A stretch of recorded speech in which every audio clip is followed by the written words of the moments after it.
लगातार खबरों के लिए बेल आइकन दबाइए। हमारे साथ जुड़े रहने के लिए न्यूज़ 29 इंडिया को सब्सक्राइब कीजिए। नमस्कार, स्वागत है आप सभी का न्यूज़ 29 इंडिया में। मैं हूं आपके साथ प्रिया शर्मा।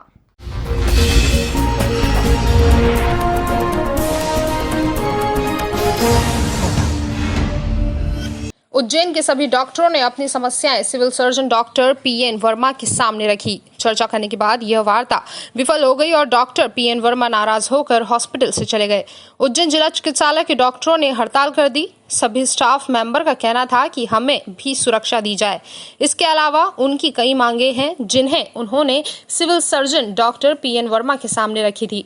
बात बिगड़ती देख सीएमएचओ डॉक्टर गवली ने हस्तक्षेप कर समझाइश देकर सभी को शांत किया और उनकी मांग सुनकर उन्हें आश्वासन दिया। उज्जैन से प्रदीप मालवीय की रिपोर्ट। गवर्नमेंट से डिमांड करें कि हमारी सुरक्षा के लिए किट की व्यवस्था कराई जाए। कल हमारी 2 स्टाफ नर्स पॉजिटिव आ गई है, तो लोगों को देखते हुए हम लोगों को भी सुरक्षा ऐसी दी जाए ताकि हम लोग भी अपना सुरक्षित रहें। इस बारे में सभी लोग चर्चा होने के लिए आए हुए हैं। हम लोग इमरजेंसी में यहाँ रहते हैं। पिछली रात एक सिस्टर का पॉजिटिव आया, संगीता शर्मा सिस्टर का पॉजिटिव आया। उनको तुरंत प्रशासन ने व्यवस्था करके आरडी मेडिकल कॉलेज भेजा है। वहाँ डॉक्टर ने शायद उनको रिसीव नहीं किया, इसके कारण पेशेंट हमारा माधवनगर अस्पताल में अभी भी वहाँ एडमिट है और पिछले विगत 12 घंटे से सिस्टर को किसी ने देखा नहीं है। अगर इस समय कोई मिसहैपनिंग होती है तो उसका जवाबदार कौन होगा? क्योंकि उस रात मैं भी था और पूरे वार्ड बॉय थे, सिस्टर थी, सभी लोग एक्सपोजर में आए उस पेशेंट की वजह से। इस चीज़ की जवाबदारी किसकी रहेगी? क्योंकि हम लोग 12-12, 24-24 घंटे काम कर रहे हैं यहाँ पे विदाउट प्रोटेक्शन किट, और हमारा अस्पताल भी सैनिटाइज नहीं हो रहा है। एवरी 12 आवरली सैनिटाइज होना चाहिए।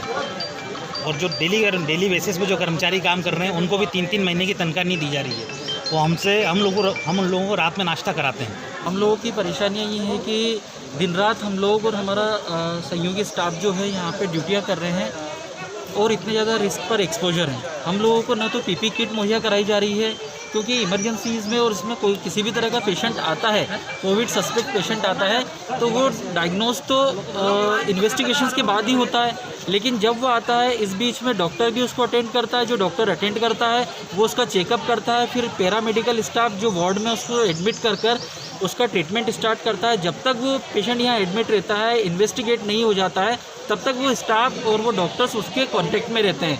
इस तरह से वो डॉक्टर्स और वो पैरामेडिकल स्टाफ पूरा रिस्क पर रहता है, उनकी फैमिलीज रिस्क पर रहती है। बाद में मालूम पड़ता है 3-4 दिन बाद जब उसकी रिपोर्ट आती है कि वो जो पेशेंट एडमिट किया गया वो पॉजिटिव निकला है। ऐसे में उस डॉक्टर्स की और उन पैरामेडिकल स्टाफ के लिए क्या सुरक्षा शासन की तरफ से? हम लोग काफ़ी दिनों से मांग कर रहे हैं कि हम लोगों को पीपी किट मुहैया कराई जाए। इन्होंने बोला कि हॉस्पिटल को भी सैनिटाइजेशन करना चाहिए। हमने सुबह भी हमारे कमिश्नर साहब से बात हुई, कमिश्नर साहब भी इसे बोला है कि हमें इसका हॉस्पिटल का सैनिटाइजेशन करना चाहिए। और मैंने भी ये प्लान करा है कि बिल्कुल हॉस्पिटल का प्रतिदिन, क्योंकि कई प्रकार के मरीज़ आते हैं और हमारा डिस्ट्रिक्ट हॉस्पिटल उसका चूँकि एक बहुत ज़्यादा एक्सपोज होता है किसी भी मरीज़ के डिजीज़ की वजह से, तो सैनिटाइजेशन हम जरूर करेंगे, उसका फ्यूमिगेशन जरूर करेंगे।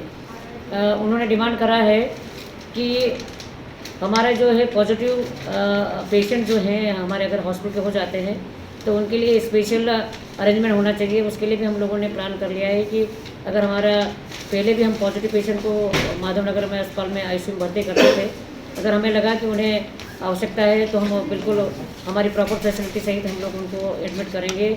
माधवनगर में वो चाहते तो माधवनगर में मिलकर उनको एडमिट करा देंगे। लगातार खबरों के लिए बने रहिए न्यूज़ 29 इंडिया के साथ। एक देश सारे प्रदेश।